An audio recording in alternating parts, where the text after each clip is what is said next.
അമേരിക്കയുടെ സർവാധിപത്യം അവർ രാഷ്ട്രീയ സാമ്പത്തിക സമ്മർദ്ദങ്ങളായി ഇന്ത്യക്ക് മേൽ പ്രയോഗിക്കുന്നുണ്ടോ?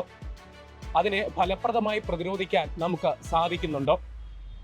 റഷ്യയിൽ നിന്ന് ക്രൂഡ് ഓയിൽ ഇറക്കുമതി ചെയ്യുന്നതിന്റെ പേരിൽ ഇന്ത്യക്കെതിരെ പിഴച്ചുങ്കം ചുമത്തിയവരാണ് അമേരിക്ക.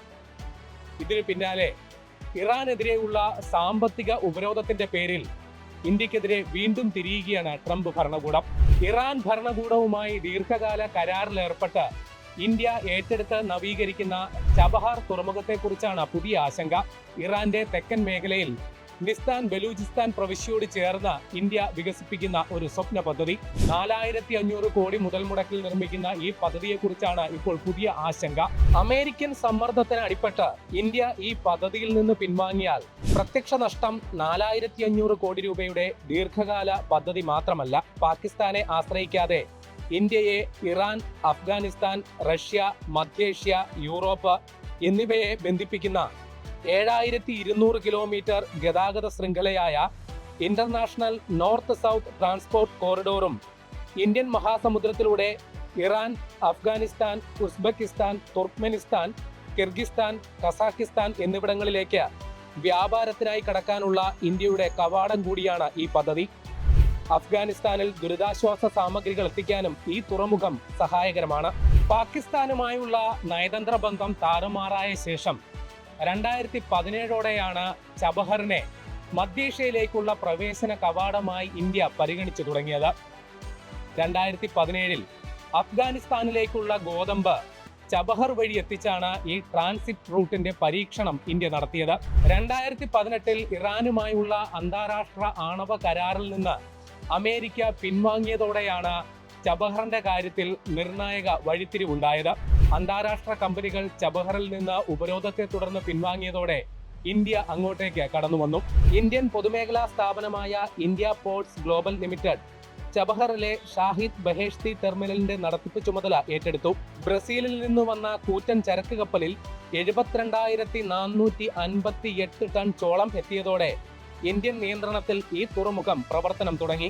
ഇറാനും ഇന്ത്യ പോർട്സ് ഗ്ലോബൽ ലിമിറ്റഡും തമ്മിലുണ്ടാക്കിയ കരാർ പ്രകാരം 2034 വരെ ഷാഹിദ് ബഹേഷ്തി ടെർമിനലിന്റെ നടത്തിപ്പ് ചുമതല ഇന്ത്യക്കാണ്.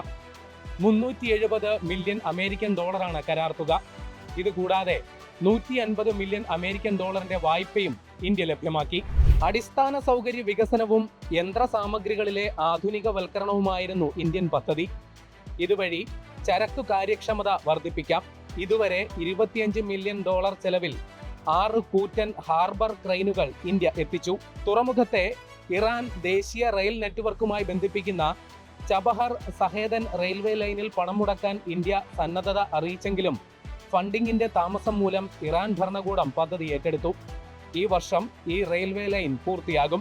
2018 അമേരിക്ക പ്രഖ്യാപിച്ച ഉപരോധത്തിൽ നിന്ന് ചബഹർ തുറമുഖത്തെ ഒഴിവാക്കുന്നതിന് മറ്റൊരു കാരണം കൂടി ഉണ്ടായിരുന്നു. അത് സമീപത്തെ അഫ്ഗാനിസ്ഥാനിൽ ഉണ്ടായിരുന്ന അമേരിക്കൻ സൈനിക സാന്നിധ്യമായിരുന്നു.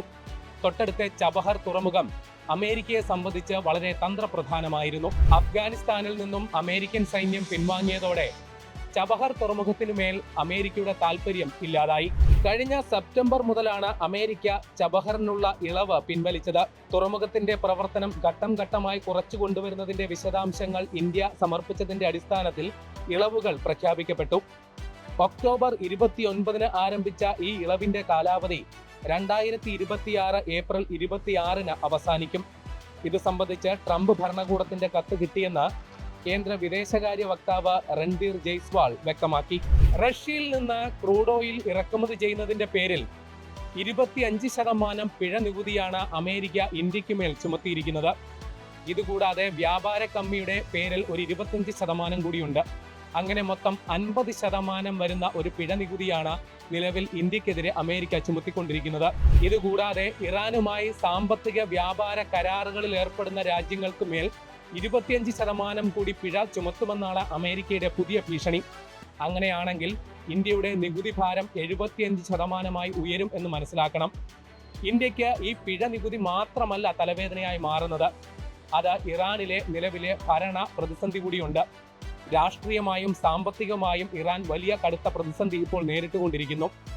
ഇന്ത്യ നിർണായകമായ ഈ ചബഹർ തുറമുഖ കരാറിൽ നിന്ന് പിൻവാങ്ങുന്ന ഒരു ഘട്ടമുണ്ടായാൽ തീർച്ചയായിട്ടും ചൈന ആ കരാറിലേക്ക്, ആ വിടവിലേക്ക് കുതിച്ചു കയറും എന്നുള്ളത് വ്യക്തമാണ്. 2021 ഇറാനും ചൈനയുമായി ഉണ്ടാക്കിയ കരാറിന്റെ വ്യവസ്ഥകളിൽ ആഴക്കടൽ തുറമുഖ നവീകരണമടക്കമുള്ള കാര്യങ്ങൾ ആ കരാറുകളിൽ ഉൾപ്പെടുത്തിയിട്ടുണ്ട്. നിലവിൽ ഇറാന്റെ ഏറ്റവും വലിയ വ്യാപാര പങ്കാളിയാണ് ചൈന. ഇറാനിൽ ഖനനം ചെയ്തെടുക്കുന്ന എണ്ണയുടെ വലിയ ഉപഭോക്താവും ചൈന തന്നെ. അതേസമയം ഇറാനിലേക്കുള്ള ഇന്ത്യൻ വ്യാപാരം പ്രതിസന്ധിയിലാണ്. ബസ്മതി അരിയടക്കം 2000 കോടി രൂപയുടെ സാധനങ്ങൾ വിവിധ തുറമുഖങ്ങളിൽ കെട്ടിക്കിടക്കുകയാണ്. ഇറാനിലെ നിലവിലെ രാഷ്ട്രീയ അനിശ്ചിതത്വവും ക്രമസമാധാന പ്രശ്നവുമാണ് കാരണം. പാകിസ്ഥാനിൽ ചൈന വികസിപ്പിക്കുന്ന ഗ്വാദ്വാർ തുറമുഖവുമായിട്ട് കേവലം 170 കിലോമീറ്റർ മാത്രം അകലെയാണ് ചബഹർ തുറമുഖമുള്ളത്. അതുകൊണ്ട് തന്നെ മേഖലയിലെ ചൈനയുടെ ആധിപത്യം ചെറുക്കുന്നതിനും ലക്ഷ്യമിട്ടുകൂടിയാണ് ഇന്ത്യ ചബഹർ തുറമുഖ പദ്ധതിയുമായി മുന്നോട്ട് പോയത്. ചബഹർ തുറമുഖത്തിന്റെ പ്രവർത്തനം ഘട്ടം ഘട്ടമായി നിർത്തലാക്കണമെന്നുള്ളതാണ് അമേരിക്കയുടെ നിലപാട്. എന്നാൽ അത് അജണ്ടയിലേ ഇല്ല എന്നുള്ളതാണ് ഇന്ത്യൻ വിദേശകാര്യ മന്ത്രാലയം വ്യക്തമാക്കുന്നത്. അമേരിക്കയെ വിശ്വാസത്തിലെടുത്തുകൊണ്ട് ഇന്ത്യൻ താൽപര്യങ്ങൾ സംരക്ഷിക്കാനാണ് നീക്കം. ഇറാന്റെയും അമേരിക്കയുടെയും ഇടനിലക്കാരന്റെ റോൾ ഏറ്റെടുക്കാനാണ് ഇന്ത്യയുടെ ശ്രമം. ഉപരോധങ്ങളിലെ വ്യവസ്ഥകൾക്കനുസൃതമായി പ്രവർത്തനം സാധ്യമാക്കുകയാണ് ലക്ഷ്യം. അതിനാൽ തന്നെ ചർച്ച സ്വാഭാവികമായും സങ്കീർണമാകും. ഇന്ത്യൻ സർക്കാരിന്റെ അപകട സാധ്യത കുറയ്ക്കുന്നതിനും ചബഹറിന്റെ വികസനം തുടരുന്നതിനും പുതിയ കമ്പനി രൂപീകരിക്കും. അമേരിക്കയുമായി ചർച്ച നടത്തി പദ്ധതിയുമായി മുന്നോട്ടു പോകാനാണ് ഇന്ത്യയുടെ തീരുമാനം. ഇക്കാര്യത്തിൽ വിദേശകാര്യമന്ത്രി S Jaishankar American state secretary Marco റൂബിയോയുമായി ബന്ധപ്പെട്ടു. റഷ്യയിൽ നിന്ന് ക്രൂഡ് ഓയിൽ ഇറക്കുമതി ചെയ്യുന്നതിന്റെ പേരിൽ അമേരിക്ക ഇന്ത്യക്കെതിരെ ചുമത്തിയിരിക്കുന്ന പിഴ നികുതിയിൽ ഏതെങ്കിലും തരത്തിലുള്ള ഒരു വിട്ടുവീഴ്ചയ്ക്ക് അമേരിക്ക ഇതുവരെ തയ്യാറായിട്ടില്ല. റഷ്യയിൽ നിന്ന് ക്രൂഡ് ഓയിൽ കൊണ്ടുവരുന്നതിൽ ഇന്ത്യ വലിയൊരളവ് കുറവ് വരുത്തിയിട്ടും ഇന്ത്യക്കെതിരെയുള്ള പിഴ നികുതി അത് ഒഴിവാക്കാൻ അമേരിക്ക ഇതുവരെ യാതൊരു നടപടിയും സ്വീകരിച്ചിട്ടുമില്ല. അതുകൊണ്ട് തന്നെ ചബഹറിന്റെ കാര്യത്തിൽ അമേരിക്കയെ എങ്ങനെ അനുനയിപ്പിക്കും എന്നുള്ളൊരു ആശങ്ക ഇപ്പോൾ ഉയരുന്നുണ്ട്. അമേരിക്കയുടെ ആധിപത്യത്തെ ചോദ്യം ചെയ്ത് ഇന്ത്യ മുന്നോട്ടു പോകണം എന്ന ആവശ്യം വിവിധ കോണുകളിൽ നിന്ന് ഉയരുന്നുണ്ടെങ്കിലും പ്രായോഗികമായി അത് സാധ്യമല്ല. ലോകത്തെ സാമ്പത്തിക ക്രയവിക്രയങ്ങളിലും സമ്പത്തിലുമുള്ള അമേരിക്കൻ ആധിപത്യം അനിഷേധ്യമായത് തന്നെ കാരണം വൻ ആയുധ ശേഖരവും സൈനിക ശക്തിയും മേധാവിത്വം തുടരാൻ അമേരിക്കയെ പ്രാപ്തമാക്കുന്നുണ്ട്. അമേരിക്കയ്ക്കെതിരെ പ്രതിരോധം എന്നതിലുമുപരി അനുനയമാണ് യോജിച്ച മാർഗം എന്ന ഇന്ത്യ നിലപാട് സ്വീകരിക്കുന്നതും ഇക്കാരണങ്ങളാലാണ്. അമേരിക്കയുമായിട്ടുള്ള വ്യാപാര കരാർ സംബന്ധിച്ച് 7 റൗണ്ട് ചർച്ചകൾ നടന്നിട്ടും ഇതുവരെ പ്രഖ്യാപനമൊന്നും ഉണ്ടായിട്ടില്ലെങ്കിലും ഇന്ത്യ സംയമനം പാലിക്കുന്നതും ഈ കാരണങ്ങളെല്ലാം കൊണ്ട് തന്നെയാണ്.